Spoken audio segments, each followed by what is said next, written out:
भागवतम स्कंद प्रथम अध्याय 17 कली को दंड तथा पुरस्कार श्लोक संख्या 28 शब्दार्थ अनुवाद तात्पर्य शिष्णदेव श्री भक्ति वेदांत स्वामी प्रभुपाद के द्वारा इति धर्मं महिं चैव सांत्वयित्वा महारथः निशात्मा ददे खड्गं कलये धर्म हेतवे।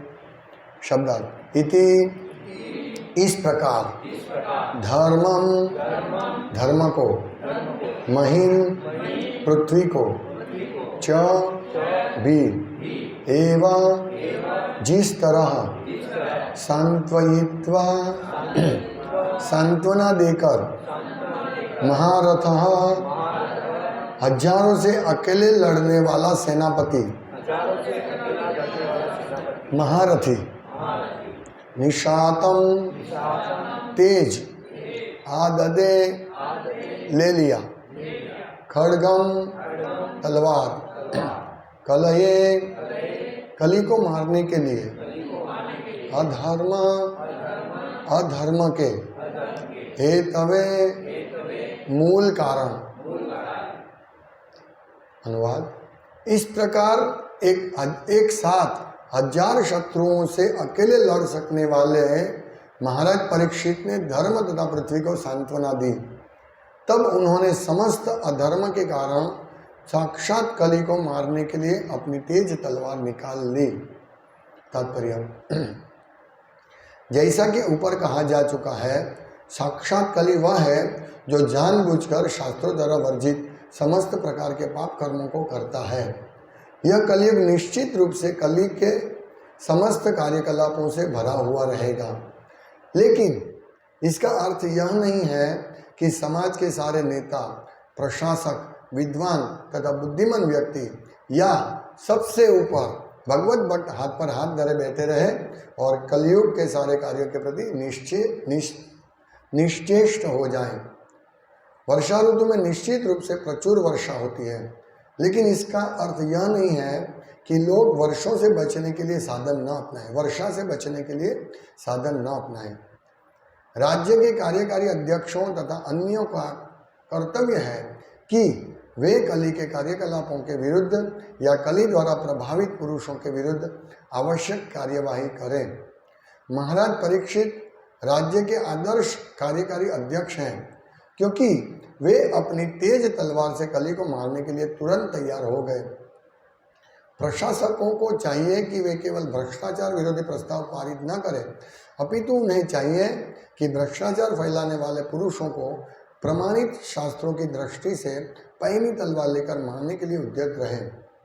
शराब की दुकानों को अनुमति देकर प्रशासक लोग भ्रष्टाचारी गतिविधियों को नहीं रोक सकते। उन्हें चाहिए कि मादक औषधियों तथा शराब की सारी दुकानें अविलंब बंद करा दें और जिन लोगों को नशे की लत हो उन्हें मृत्युदंड तक देने से न हिचकें। कली के कार्यकलापों को बंद करने का यही उपाय है, जैसा कि यहाँ पर महाराज परीक्षित ने प्रदर्शित किया है। ओम ज्ञानतिमिरान्धस्य ज्ञानञ्जनशलाकया चक्षुरुन्मीलितं येन तस्मै श्रीगुरुवे नमः। नाम श्रेष्ठं मनुमपि शचीपुत्रमत्र स्वरूपं रूपं तस्यानुजामरुपुरीमाधुरीं गोष्ठवतीं राधाकुण्डं गिरिवरमहो राधिकामादिवासं प्राप्तु यस्य प्रतितो कृपया श्रीगुरुं तं नतोऽस्मि। वन्देऽहं श्रीगुरुं श्रीपदकमलं श्रीगुरुं वैष्णवांश्च श्रीरूपं साग्रजातं सहगणरघुनाथान्वितं तं सजीवं साद्वैतं सावधूतं परिजनसहितं कृष्णचैतन्यदेवं श्रीराधा कृष्णपादान् सहगण ललिता श्रीशाखान्वितांश्च। हरे कृष्ण कृष्ण कृष्ण हरे हरे, हरे राम राम राम हरे हरे। हरे कृष्ण। इति धर्मं महिं चैव सांत्वयित्वा महारथः निशात्मा ददे खड्गम कलये धर्म हेतवे। बहुत महत्वपूर्ण श्लोक हम भक्तों के लिए, क्षत्रियों के लिए भी, इस प्रकार एक साथ 1000 शत्रुओं से अकेले लड़ सकने वाले महाराज परीक्षित ने धर्म तथा पृथ्वी को सांत्वना दी। तब उन्होंने समस्त अधर्म के कारण साक्षात कली को मारने के लिए अपनी तेज तलवार निकाली। तो ये दो महत्वपूर्ण शब्द है, सांत्वयित्वा और निशातमाददे खड्गम। शांतयित्वा, सबसे पहले उन्होंने क्या किया? सांत्वन दिया पृथ्वी और बेल को, जो साक्षात धरती माता गाय के रूप में और बेल धर्म के रूप में। तो उन्होंने महाराज परीक्षित ने सांत्वन दिया कि चिंता मत करो। ये महत्वपूर्ण है। आज इतना अनर्थ हो रहा है, इतना पापाचार बढ़ रहा है, लेकिन कोई भी गवर्नमेंट सांत्वनित्वा नहीं है। सांत्वयित्वा, कोई सांत्वना नहीं देते। और कोई निषाद माददे खड्गम, निषाद तेज, आदत मदद ली किसकी? खड्गम, तलवार की, तेज तलवार उन्होंने निकाल लिया। ये दोनों कार्य किया उन्होंने।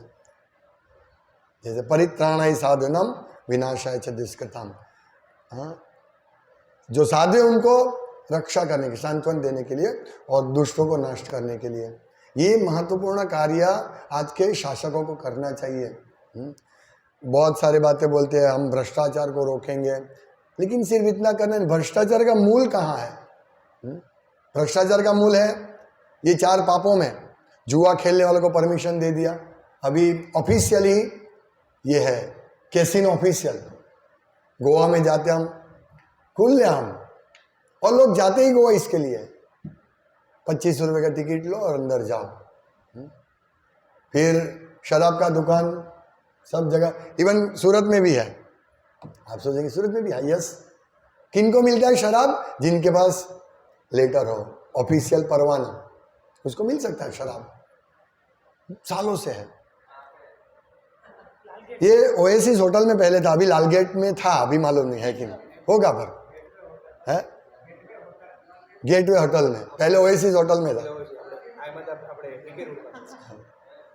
तो ये ऑफिशियल परवाना दे दिया, अभी ये भी करो और भ्रष्टाचार का बड़ी बड़ी बातें करो। नहीं पॉसिबल है। लोगों को बचाना है, उसको डालना नहीं है। तो ये अधर्म का साथ दे रहे हैं। इसलिए प्रभुपाद कहते हैं स्पष्ट रूप से कि प्रशासकों को चाहिए कि वे केवल भ्रष्टाचार विरोधी प्रस्ताव पारित न करें, अपितु उन्हें चाहिए कि भ्रष्टाचार फैलाने वाले पुरुषों को प्रामाणिक शास्त्रों की दृष्टि से पैनी तलवार लेकर मारने के लिए उद्यत रहे। शराब की दुकानों को अनुमति देकर प्रशासक लोग भ्रष्टाचारी गतिविधियों को रोक नहीं सकते। कैसे पॉसिबल है? अपनी टेक्सटाइल मार्केट में रिंग रोड पे बड़ा कत्ल खाना है, परमिशन है, म्यूनसिपैलिटी की परमिशन है, कत्ल खाना चलता है, शराब की दुकान चलती है, हाँ, वेश्याघर चलता है, हाँ? और एक्चुअली देखिए वेश्या ऑफिशियली नहीं है, जो कि ऑफिशियल होना चाहिए। क्योंकि एक ऐसा वर्ग है जो जाएगा, वो निम्न वर्ग जाएगा एक जगह पे दूसरी जगह जाकर। हाँ, तो ये ऑफिशियली, अभी तो उन्होंने पूरा शहर को वेश्याघर बना दिया। कैसे? लिव इन रिलेशनशिप से कोई भी व्यक्ति किसी के साथ भी रह सकता है, दोनों की परमिशन होनी चाहिए। ये मैंने कल परसों एक मित्र बता रहे थे, बोला अभी आप कोई भी होटल में जाएंगे और पुलिस का अधिकार नहीं है कि ये दोनों को पकड़ सके, इलिसिट सेक्स करने वाले को पकड़ सके। क्यों? परमिशन दोनों की होनी चाहिए और उनका आई कार्ड होना चाहिए। तो देखिए कितना अधर्म फैल रहा है, क्योंकि राजा के हाथ में खड़ग नहीं है। हाँ, उनको क्या चाहिए कि ये पान कार्ड चाहिए, दोनों का फोटो के साथ पान कार्ड चाहिए, और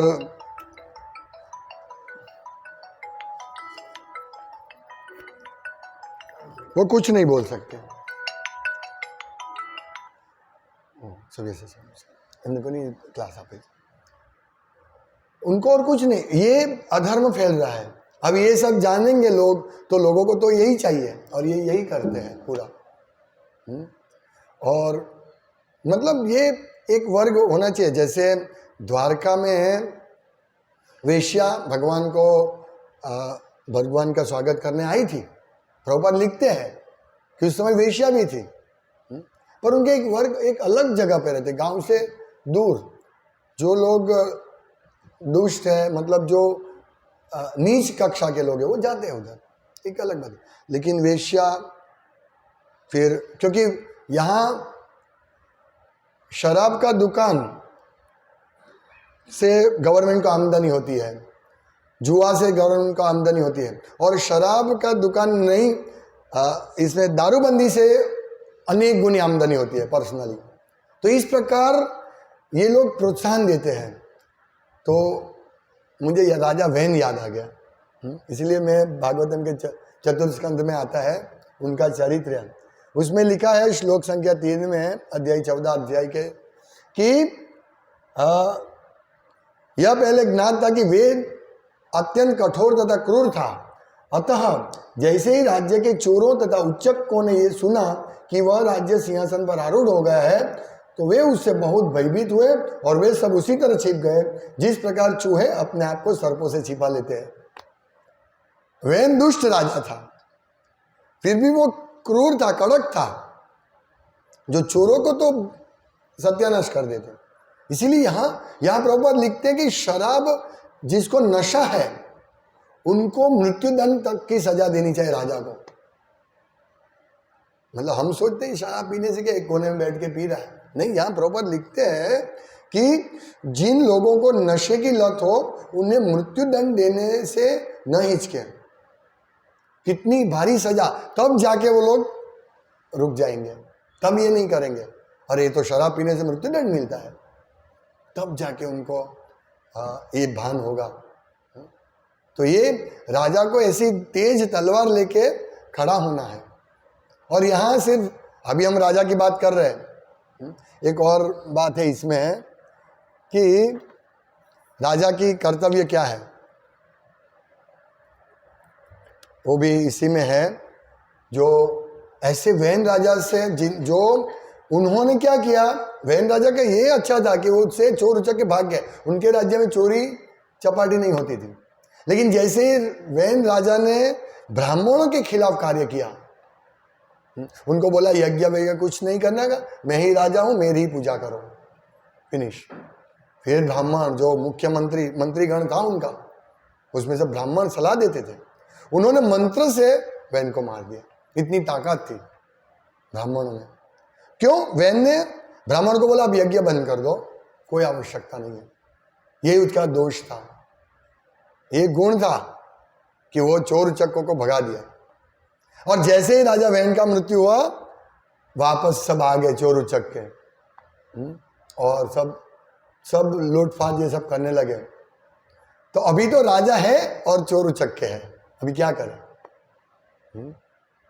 यहां लिखा है कि मुनियों ने आगे कहा, जब राजा दुष्ट मंत्रियों के तथा चोर उच्चकों के उत्पातों से नागरिकों की रक्षा करता है, तो अपने इन पवित्र कार्यों के कारण वह अपनी प्रजा से कर प्राप्त कर सकता है। ये कर कहां से लेता है? शराबियों से लेता है, शराब की दुकान के परवाने से कर लेता है। लेकिन कर राजा को प्राप्त कर सकते हैं प्रजा से, कब? जब उनका चोर उच्चकों से रक्षण करे, तब। ये महत्वपूर्ण पॉइंट है। और अब एक पवित्र कार्य, अपने इन पवित्र कार्यों के कारण, मतलब दुष्ट मंत्रियों और चोर उच्चकों के उत्पात हो, मतलब रक्षण देना है। क्षत्रिय का कार्य क्या है? क्षत यानी ईजा होना, तो क्षत से रक्षण देते, वो क्षत्रिय है। हाँ, तो ये क्षत्रिय से रक्षण देने वाला होना चाहिए राजा, तब वो पवित्र, ये राजा का पवित्र कार्य है। तो इन पवित्र कार्यों के कारण वह प्रजा से कर प्राप्त कर सकते हैं। इस प्रकार पवित्र राजा इस संसार में और मृत्यु के बाद भी सुख भोग सकता है। देखिए, आज बड़ी गाड़ी में राजा की तरह सुख भोग रहे, लेकिन वो कोई सुख नहीं है। यहां स्पष्ट लिखा है सुख कब भोग सकते हैं। आप सोचिए कि राजा हो और प्रजा राजा का गुणगान करे, बंदी जन हर रोज राजा का गुणगान करते हैं, हाँ, प्रेम से, और राजा उनको पुरस्कार देते हैं। हमने आगे इस भागवतम में यही स्कंद में आगे देखा था कि सब लोग जहां जहां परीक्षित महाराज जाते थे वहां सब युधिष्ठिर महाराज भगवान कृष्ण के कार्यकलापों का गुणगान करते थे और परीक्षित महाराज सुन रहे थे। हाँ हाँ हाँ, सब जगह जहां जहां जाते थे, सिर्फ ये पृथ्वी पर नहीं और भी जगह वर्णन है, परीक्षित महाराज सब जगह जाते थे और वो सुनते थे और वो बहुत आंखों में से आंसू निकल रहे थे कि मेरे पूर्वजों कैसे थे। सोचिए, आज एक भी राजा ऐसा नहीं सोचता है कि ये युधिष्ठिर महाराज की तरह राज्य करे, परीक्षित महाराज की तरह राज्य करे। सब राजा यही सोचते हैं कि मैं बहुत अच्छा शासन करूंगा, हाँ, मुझे मत दो, मैं आपको, आप शांति से सो जाएंगे, आप सिर्फ मुझे मत देने की कष्ट लो, आधा घंटा 1 घंटा, फिर 5 साल तक के लिए आप सो जाओ, ऐसे वचन देते हैं। देखिए कितने छीछरे वचन हैं, शैलो। क्या ऐसे राज्य कौन सुखी हो सकता है?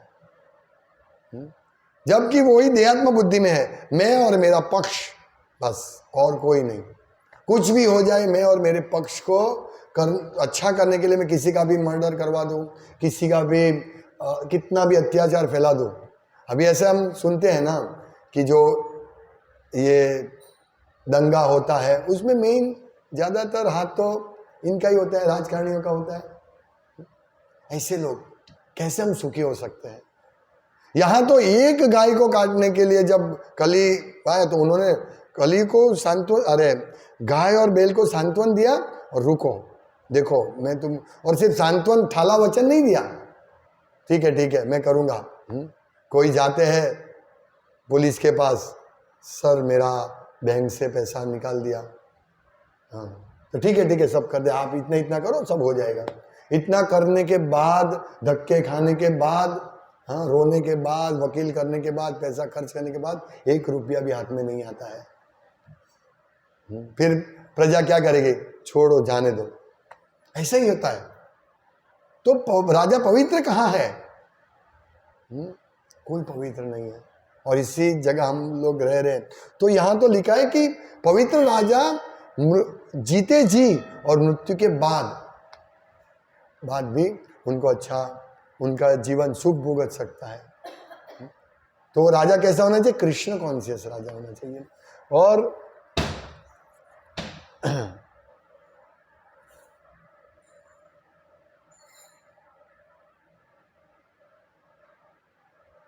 हाँ, तो वैन को, हाँ, जब भी राज्य में उपद्रव होता है या आतंक छा जाता है तो नागरिकों की संपत्ति तथा उनका जीवन असुरक्षित हो जाता है। यह स्थिति चोर उच्चकों को के बढ़ने से उत्पन्न होती है। ऐसी अवस्था में यह माना जाता है कि शासक या सरकार मृत है। अभी उत्तर प्रदेश में बहुत सारे, ये योगी गवर्नमेंट आई, उन्होंने बहुत सारे ये अंडरवर्ल्ड वाले को मार दिया, कत्ल कर दिया। अच्छा कार्य किया, बहुत अच्छा कार्य किया, लेकिन वो अच्छे हैं, लेकिन कृष्ण भक्ति किस प्रकार से प्रचार करना चाहिए वो इनको सलाह नहीं मिलती है। जैसे उन्होंने गाय कत्ल रोक दिया, बहुत अच्छा कार्य, लेकिन गाय कत्ल रोकने के बाद क्या हुआ? ये बता रहे थे एक भक्त कि अभी सब खेत में गाय चरने नुकसान करने लगी। गाय का कत्ल उन्होंने रोक दिया, बहुत अच्छा बात, लेकिन अभी गाय का करे क्या? अभी गाय तो कहीं पे भी जाके, जब गाय बढ़ती है तो कहीं पे भी जाके खाना खा लेती है। वो तो उसको तो मालूम नहीं, कोई भी खेत में घुस जाएगी तो खेडूत परेशान हो गए, ये बात होती है। मूल से प्रॉब्लम सॉल्व करना चाहिए। गाय के लिए गोचर की जमीन होनी चाहिए, जो है सब गांव में होती है, सब गांव में विशाल जमीन होती है। लेकिन पॉलिटिशियन और इंडस्ट्रियलिस्ट एक दूसरे के साथ मेल जोल करके सब जमीन ले लेते हैं। तो अभी गाय को तो आपने बचा लिया, लेकिन गाय को खाना कौन देगा, पोषण कौन देगा? हाँ, इसीलिए उन गाय के लिए जमीन होनी चाहिए। तो मतलब एक ही चीज देखते हैं, मूल में मूल देखना चाहिए। जैसे उन्होंने गाय और बैल को तो बचा लिया, सांत्वन दिया, लेकिन दूसरा आददे खड़गम, खड़ग की मदद ले ली उन्होंने, सांत्वयित्वा करके सांत्वन देकर खड़ग की मदद ले ली। तो ये दोनों कार्य होना चाहिए, सिर्फ थाला वचन नहीं चलेगा। तो हमें अभी ये जो है कि ऐसी अवस्था में यह माना जाता है, हाँ, राजा वैन की मृत्यु के कारण से सभी विपत्ति आ गई, अतः साधु पुरुष प्रजा के कल्याण के लिए चिंताग्रस्त हो उठे।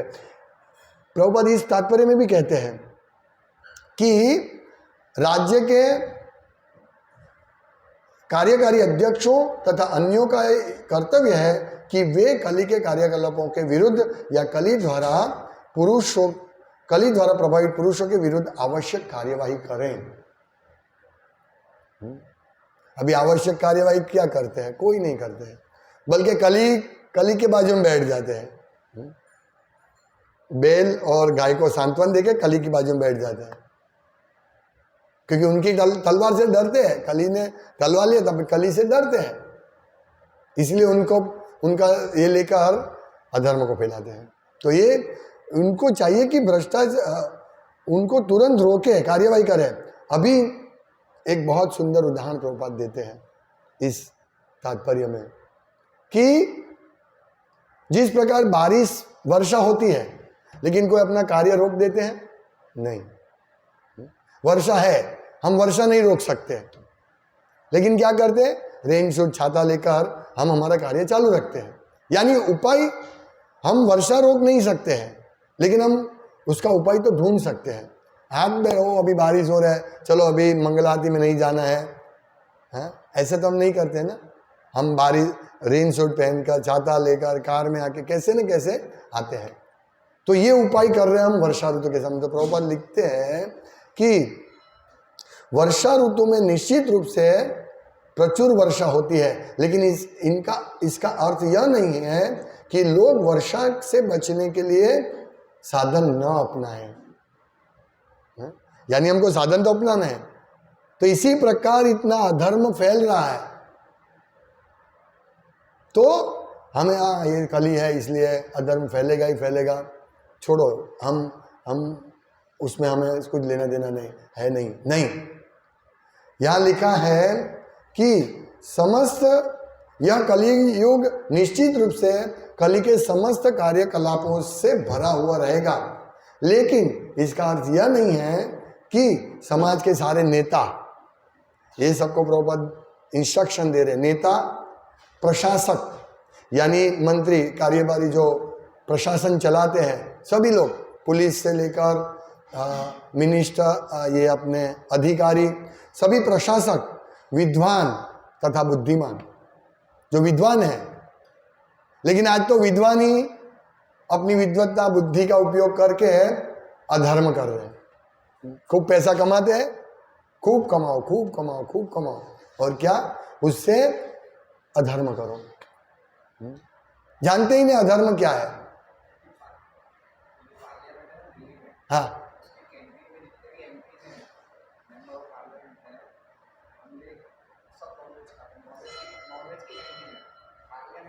पार्लियामेंट में नॉनवेज की कैंटीन, अभी सोचिए। हाँ, अच्छा, बंद कर दिया द्रौपदी मुर्मू ने, वाह, अच्छा है, बहुत अच्छा है। पर इसका मूल कारण ढूंढना पड़ेगा हमको कि ये क्यों। अभी हम बंद करवा दिया, ठीक है, कैंटीन में नहीं आएगा, लेकिन बाहर तो विशाल मात्रा में चल रहा है। इसका कारण क्या है? तो यही कारण के लिए हमें प्रयास करना है, उसको रोकना नहीं है। अरे इसको रोकना है, लेकिन मूल जड़ से निकाल देना है। जैसे हम ऊपर से सब निकाल देंगे, लेकिन मूल तो है, तो वापस उगेगा सब। ये पाप कर्म बंद नहीं होगा। इसी यस, तो यहाँ क्या कहते हैं, विद्वान तथा बुद्धिमान व्यक्ति। अभी विद्वान और बुद्धिमान व्यक्ति ही सब अधर्म करते हैं। सबसे पहले तो देखिए बुद्धिमान वर्ग कौन है, हम देखते हैं तो ये जो क्रीम वर्ग है, नेता लोग, एक्चुअली वो भी बुद्धिमान है, लेकिन बुद्धि का उपयोग क्या करे, एक दूसरे को लड़ाने के लिए। वैसे हिंदू मुस्लिम रहते थे, सालों से रहते थे। इवन मुगल साम्राज्य आया तो भी हिंदू मुस्लिम रहते थे। हम देखते, हम डरते हैं कि अभी नरेंद्र मोदी चले जाएगा, फिर कौन आएगा? हाँ, कौन आएगा? ऐसा प्रश्न हमको पूछते हैं कि आप इनको वोट दो, ये जाएगा तो कौन आएगा? हाँ, कोई ऐसा राजा नहीं है। तो मैं उनको जवाब देता हूं कि मुगल साम्राज्य था, इवन बहुत दूर नहीं, चैतन्य महाप्रभु के समय में वो काजी, वो बोला बंद करो ये सब। और वो गायकों का, जब भगवान नित्यानंद प्रभु वहां एक जगह जाते हैं, चैतन्य चरितामृत में वर्णन है, हाँ, तो वहां जाते हैं तो भगवान का आदर सत्कार नहीं करते। वो ये था, काजी का कोई आदमी था जो टैक्स कलेक्टर था, तो उसके घर पे जाते, वो प्रांगण में जहां दुर्गा माता बैठते हैं, रामचंद्र खान, तो वहां उन्होंने नित्यानंद प्रभु का आदर सत्कार नहीं किया, बल्कि उन्होंने क्या किया, वहां गाय का, वो जहां नित्यानंद प्रभु आए थे उधर गाय का कत्ल कर दिया, फिर उनका पूरा विनाश हो गया। मतलब ऐसे लोग हैं कि सब अपवित्र करते हैं। तो ये उनका बड़ा दुर्भाग्य है, बहुत बड़ा दुर्भाग्य है कि भगवत भक्तों को सम्मान नहीं देकर ऐसे कार्य करते हैं, पाप कर्म कार्य करते हैं। हाँ, तो ये बुद्धिमान व्यक्ति, विद्वान, ये बुद्धिमान व्यक्ति, टैक्स कलेक्टर या रामचंद्र खान ऐसा प्रतिष्ठित व्यक्ति, लेकिन उन्होंने ऐसा कार्य किया। तो ये बुद्धिमान व्यक्ति का कर्तव्य है।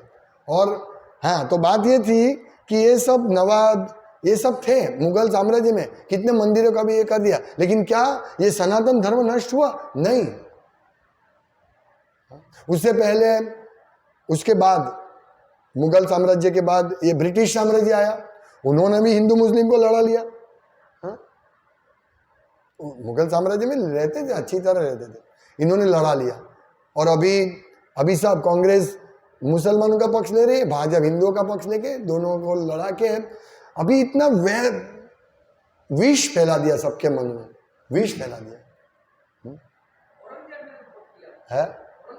हाँ, सब किया। मेरा पॉइंट ये है कि ऐसे राजा आएंगे, ये करेंगे, लेकिन संस्कृति नष्ट नहीं होगी हमारी, अभी चलेगी 10,000 साल एटलीस्ट चलेगी। ये तो हमें ऐसा राजा हमारे कर्मों की वजह से मिलता है। लेकिन लोग, मेरा पॉइंट ये है कि लोग ऐसा सोचते हैं कि नहीं, नरेंद्र मोदी जैसा कोई नहीं है, वो चला गया फिर खत्म हो जाएगा। ये गलत बात है। और भी मुसलमान राजा आएगा, हिंदू राजा आएगा, कोई भी आएगा, कुछ नहीं। जब तक ये मूल में नहीं जाएंगे, तब तक कोई धर्म को स्थापित नहीं कर सकता।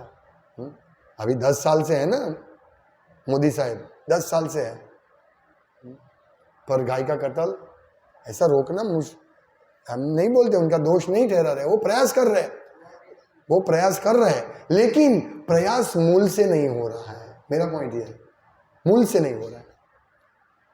मैंने लेटर लिखा था भगवत दर्शन में नरेंद्र मोदी को कि आप बहुत अच्छे हैं, बहुत अच्छे शासक हैं, वैन जैसे मतलब कड़क राजा है, लेकिन गाय का भी आप रक्षण करना चाहते, लेकिन गाय का जमीन ही नहीं दे रहे आप, तो गाय का रक्षण कैसे? वो जमीन पे आप फैक्ट्री बना रहे, तो गाय का रक्षण कैसे होगा? जमीन दो, सब फैक्ट्री बंद करके जमीन दो पहले, और वो दूध, दही, घी, उससे पूरा समाज का पोषण होगा। ये मूल है गाय का रक्षण, ये मूल है। वो नहीं जाते। अभी क्या करें? तो ये बुद्धिमान, इनका कर्तव्य। या अभी प्रभुपाद लिखते हैं कि समाज के सारे नेता, प्रशासक, विद्वान तथा बुद्धिमान व्यक्ति, या सबसे ऊपर भगवत भक्त, प्रभुपाद कहते हैं क्या करना? वो हाथ पर हाथ धरे बैठे नहीं, वो हाथ पर हाथ धरे बैठे रहे और कलयुग के सारे कार्यों के प्रति निश्चेष्ट हो जाए। नहीं, ऐसा नहीं करना है। हमें हमारा मिशन लेना है, और प्रभुपाद ने यही किया। उन्होंने देखा कली बहुत बढ़ रहा है, तो जब प्रभुपाद उनके गुरु को मिले, तो श्री भक्ति सिद्धांत सरस्वती गोस्वामी महाराज को, तो प्रभुपाद को पहले ही बोला आप चैतन्य महाप्रभु के संदेश को प्रचार करो विदेश में, अंग्रेजी में। प्रभुपाद ने यही हमारी तरह आर्ग्यूमेंट किया, कैसे प्रचार कर सकते हैं? अभी तो हम परतंत्र है, हमें पहले आज़ाद होना है। उस टाइम हम गुलाम थे, ब्रिटिश राज्य था, ब्रिटिश रूल था, कैसे करें? तब बहुत महत्वपूर्ण शिक्षा श्रील भक्ति सिद्धांत सरस्वती गोस्वामी महाराज ने कहा कि ये जो धर्म है, भगवान चैतन्य महाप्रभु का नाम का प्रचार, वो कोई भी नहीं रोक सकता, और कोई भी अवस्था में, सभी अवस्था में उसका प्रचार हो सकता है, चाहे हम गुलाम हो या आज़ाद हो, ये प्रचार हो सकता है। तो यही शिक्षा हमें प्रभुपाद कहते हैं कि भगवत भक्त को हाथ पे हाथ धरे, अभी क्या होगा, नहीं, जन्म सार्थक करी करो परोपकार। हमें हमारे ऐसे, हमें साधना अच्छी करनी है, तभी प्रचार होगा। साधना और प्रचार। कल हर्ष गोविंद प्रभु आए थे यहाँ पर, उन्होंने देखा सब अच्छा है, प्रसन्न हो गए। ये बोला अच्छा कलर करवाया? मैंने बोला नहीं, 3 साल से ऐसा ही है, थोड़ा भक्त लोग साफ सफाई करते हैं। खुश हो गए। तब उन्होंने एक बात बताई कि यदि हमारी प्योरिटी इज द फोर्स, यदि आप लोग अच्छी तरह शुद्धता से साधना करेंगे, भगवान की सेवा करेंगे, और आप बुक डिस्ट्रीब्यूशन तो कर रहे हैं, बुक डिस्ट्रीब्यूशन होगा तो बहुत अच्छा प्रचार होगा। तो यही हमारा कर्तव्य, हमें हाथ में हाथ धरे बैठना नहीं, अभी कौन बुक लेगा, कौन सुनेगा, नहीं,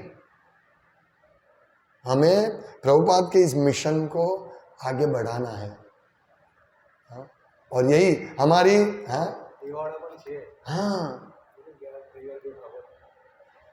दो रविवार संडे को 2 भागवतम दिया एकदम इजीली। पति ना बोल रहे थे, मैंने जिनको दिया पति ना बोल रहे, तो मैंने बोला सिर्फ भागवतम देखो। बोला नहीं नहीं नहीं, हम उधर सेंटर पे आके देख लेंगे। तो उनकी पत्नी तब बाहर है, भगवान ने उसको पत्नी को भेजा। बोला क्या बात कर रहे आप? मैंने बोला ऐसा भागवतम है, तो आप बोलो तो मैं दिखा दूँ। हाँ, तो उनको थोड़ा इंटरेस्ट था। बोला नहीं नहीं, वो हम जाके देख लेंगे मंदिर। मैंने बोला एक बार देख लो, मैं लाके आऊँगा, आप लो नहीं लो, देखो तो सही। तो उनकी पत्नी ने इंसिस्ट किया दिखा दो। तो हमारा भागवतम 2-3 ऐसे छूटा हुआ था तो दिखा दिया। तो उन्होंने बोला दे दो। ऐसा पहला केस है, स्त्री बोलती दे दो ऐसा। तो हमारा यही कर्तव्य है कि लोगों के घर घर जाओ, उससे पहले साधना। हम पूरा क्योंकि हम लोग जाते हैं, हमारे ऊपर बहुत इसका रिवर्स इफेक्ट होता है। संग, हम ये 2-4 घंटा जो भी बुक डिस्ट्रीब्यूशन करते हैं, या 2-4 घंटा वो तो छोड़ो, बुक डिस्ट्रीब्यूशन भक्तों के संग में रहकर करते हैं, लेकिन हम हमारी ऑफिस जाते, फैक्ट्री जाते, काम करते हैं, तो पूरा कली का वातावरण। जैसे हम भरूच जाते हैं तो रास्ते में बदबू आने लगती है, तो हम ये आ गया, अंकलेश्वर आ गया, है ना। तो ऐसा ही है, बदबू रुमाल रख देना पड़ता है। तो ऐसे हम प्रतिदिन ऐसे बदबू वाले वातावरण में रहते हैं। जिनका चर्चा का विषय, कल तो बहुत मजा आ गया नवरात्रि में, है। फिर रात को 2 बजे ये होटल में गए। अभी हम लोग आते हैं तो एक लड़का और लड़की इस पे बैठे रहते हर रोज। एक लड़का, युवान लड़की और लड़का बैठे रहते हैं, वो नवरात्रि का ड्रेस पहनकर। ये धर्म समझते हैं। हाँ, वो मैंने बोला था, पूरा ज्यादा से ज्यादा गर्भवती नवरात्रि के बाद सबसे ज्यादा होता है। सोचिए, हम लोगों, अभी ये लोग पूरा रात जाग के इधर बैठे और हम पूरा रात सो के आ रहे साधना के लिए। यही हमें कार्य करना है। इसीलिए हम ऐसे वातावरण में रहते हैं जैसे सब लोगों के घर के पास नवरात्रि चलती होगी। इवन कवि चंद्र महाराज ने भी बताया, वो आए थे, वो बोला मैं कीर्तन मंदिर में ध्वनि कीर्तन अच्छी तरह हो रहा था, मैं बहुत खुश हो गया। फिर थोड़ी देर के बाद और ये गरबा का आवाज सुना है, बहुत जोर से आ रहा है। कितना सरल, ये देखिए कवि चंद्र स्वामी महाराज यहाँ आए, वासु घोष प्रभु यहाँ आए, कितने सरल स्वभाव के भक्त होते हैं, शांत सरल। प्रचार के लिए कवि चंद्र महाराज की इतनी उम्र है, फिर भी अकेले आते हैं। हाँ? और कितना अच्छा प्रवचन उन्होंने दिया, सिंपल प्रवचन। आप भक्तों के संग में रहो, साधना करो, मंगल आरती करो, तो लेक्चर सुनो, ये ही हमें करना है कार्य। जब भक्त छोड़ देते, अरे मैं बहुत थक जाता हूँ इसलिए मंगल आरती में उठ नहीं सकता हूँ, ये एक्सक्यूज निकालते हैं भक्त। वो निकालना नहीं है हमको, ये हाथ पे हाथ धरे बैठना है। हमारा कर्तव्य कर ले, 16 माला जैसे जैसे पूरा करें, भगवत गीता पढ़ने टाइम मिले तो ठीक है, नहीं तो छोड़ देते हैं, फिर थोड़ा ज़्यादा मोबाइल के पीछे दौड़ते हैं। तो ये प्रभुपाद का शिक्षा नहीं है। प्रभुपाद ने कहा विशेष, यहाँ स्पष्ट लिखा है प्रभुपाद ने कि या सबसे ऊपर भगवत भक्त का हाथ पर हाथ धरे बैठे नहीं, ये हमारा कर्तव्य है। इसीलिए मॉर्निंग प्रोग्राम आज बहुत अच्छा है। अरविंदाक्ष प्रभु ने बहुत अच्छा बोला कि जिनको भी दीक्षा लेनी है उनको आने कम से कम 9 तारीख तक आना है, लेकिन आप लोग 9 तारीख तक मत रुक जाइए, बोला अभी 9 तारीख हो गया, हम दीक्षित हो गया, हमारा काम खत्म। नहीं, आप आइए, आप आइए। आप सोचेंगे इतना दूर से आना प्रभु थोड़ा दिक्कत रहता है, दिक्कत तो वैसे भी है, दिक्कत तो रहेगी, दिक्कत रुकेगी नहीं। कली का काम है दिक्कत देना, लेकिन हमारा काम है उस दिक्कत में से निकल के बाहर, मतलब भगवान की सेवा करना। तो अभी 9 तारीख का इंतजार करते हैं। 9 तारीख, 8 तारीख, हाँ 9:30 लास्ट। ऐसा नहीं करो, आओ। हाँ, जैसे हमारे यहाँ ज्यादातर दूर से आए हुए भक्त, सब भक्त दूर से आए हुए हैं। देखिए महाचंद्र प्रभु, गोपेश्वर प्रभु का फैमिली दूर से आए। और एक बार तो गोपेश्वर प्रभु के फैमिली का एक्सीडेंट हुआ, मैं एक्सीडेंट गिर गए, सर पे लगा, फिर भी आए। मैंने सोचा दूसरे दिन नहीं आएंगे, दूसरे दिन भी आए। महाचंद्र प्रभु आते थे, खड्डे में गिर गए, मैं सोचा आज महाचंद्र प्रभु नहीं दिख रहे, फिर 7 बजे आए हो। देखिए ऐसा हमारी भावना बनेगी, ये हम स्पॉन्टेनियसली अभी जाना ही हमको, ये चलेगा नहीं। तो ऐसा हम लोगों को ऐसे साधना करेंगे तो भगवान हमको अच्छी तरह सेवा करवाएंगे प्रचार की। गुड साधना, बुक डिस्ट्रीब्यूशन में प्रचार में गुड साधना एक पॉइंट है, 4 पॉइंट में से गुड साधना, अच्छी साधना होनी चाहिए। तो हमारी साधना यदि अच्छी होगी और ये इससे अच्छा कार्य करना, अभी जो 1-2 माला रह जाती है वो हम बाद में करते हैं तो कितना तकलीफ होता है माला का, मतलब ध्यानपूर्वक नहीं कर पाते हम, कुछ न कुछ बात होती है। कल मैं मंदिर गया था, 4 माला बाकी थी, वो हर्ष गोविंद प्रभु को छोड़ने मंदिर गया, तो मंदिर में 3:10 बजे थे, वृंदावन प्रभु बोले दर्शन करके जाओ, मतलब ठीक है, बोला अभी मेरे 4 माला बाकी है, शांति से 3:15 बजे अच्छी तरह जप करूँगा। तो मैं जप करने बैठा, बाकड़े पर मैं एक कोने में बैठ गया, तो वहाँ आगे एक भक्त सब दुनिया भर का समाचार दे दिया, फिर मेरे 1 माला जैसे तैसे हुआ और दर्शन खुल गया। तो ऐसा होता है, ये टाइम कोई बुलाने वाला नहीं है, सब मोबाइल ऑफ, क्योंकि वो परेशान, कोई बोलेगा मैं फोन कर रहा हूँ, अरे सुबह फोन मत करो, वो नहीं करेंगे, लेकिन दोपहर को, शाम को, कभी भी फोन आ जाता है, जैसे ही माला शुरू करो फोन, क्या करें। इसीलिए ये श्रेष्ठ टाइम है, वो करना चाहिए। तो ही हमारा ये कर्तव्य है, ड्यूटी है, ये नहीं करेंगे वो नहीं चलेगा, ये जप नहीं करेंगे वो नहीं चलेगा, अधर्म है। यदि हम जप नहीं करेंगे दीक्षा लेने के बाद, यदि हम मंगल आरती नहीं करेंगे वो अधर्म है। कैसे? हमने वचन दिया गुरु को, गुरु अवज्ञा तीसरा अपराध है, गुरु अवज्ञा। लोग सोचते हैं, एक्सक्यूज निकालते हैं, प्रभु रात को लेट हुआ, प्रभु बीमार हूँ, प्रभु पत्नी का ये प्रॉब्लम है, बच्चे का प्रॉब्लम है, सोसाइटी का प्रॉब्लम है, एक्सक्यूज निकालते। किसके लिए? किसके लिए? जैसे कल का श्लोक आया था, झूठ नहीं बोलना चाहिए, अरविंदाक्ष प्रभु ने बहुत अच्छी तरह समझाया, हाँ, कि भाई आप बिना काम को झूठ नहीं बोलो, ये अधर्म है। हम बोलते क्यों नहीं है, बिना काम को बोलते ऐसा प्रॉब्लम था इसीलिए नहीं है, ये हमारा कर्तव्य है। और इतनी अच्छी व्यवस्था की है, प्रति मंथ 1 लाख रुपया खर्च करते हैं हम, कृष्ण व्यवस्था करते हैं, तो इसका लाभ उठाओ ना भाई, इतना नजदीक है तो आप आओ ना, यही बात है। नहीं तो ये अधर्म, कर्तव्य, हमारा कर्तव्य, जैसे पुलिस का कर्तव्य है चोर को सजा कर, मतलब चोर को पकड़ना, ऐसे ही हमारा कर्तव्य है ये साधना करना और अधर्म को रोकना, ये कर्तव्य है। मतलब प्रभुपाद का आदेश है कि भगवत भक्त को हाथ पर हाथ धरे बैठे रहना नहीं है, तो हम तो हार जाते कली के सामने। बहुत घर के लिए बड़ी लोन ले लेते हैं और लोन पूरा करने में पूरा जीवन समर्पित कर देते हैं, लेकिन जप में जीवन समर्पित नहीं करते हैं, ये हमारा दुर्भाग्य है। मंगलारती के लिए जीवन समर्पित नहीं करते, हमारा दुर्भाग्य है। स्ट्रॉन्ग साधना करनी चाहिए।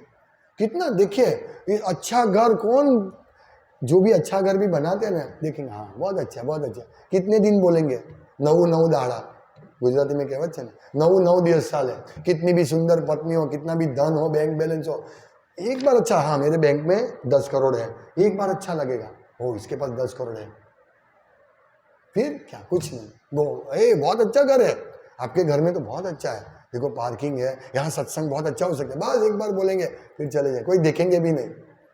मेरे घर पे साल में 2-3 बार भक्त आते हैं, वो भी कितना बोलते हैं तब उसके लिए पूरा घर, एक रूम, ऐसा है।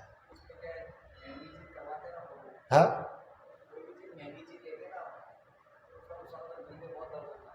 उसका, हाँ यही तो, हम उसके पीछे हम, हमारा जप नहीं हुआ, हमारा मंगल आरती नहीं हुआ, वो दुख होना चाहिए।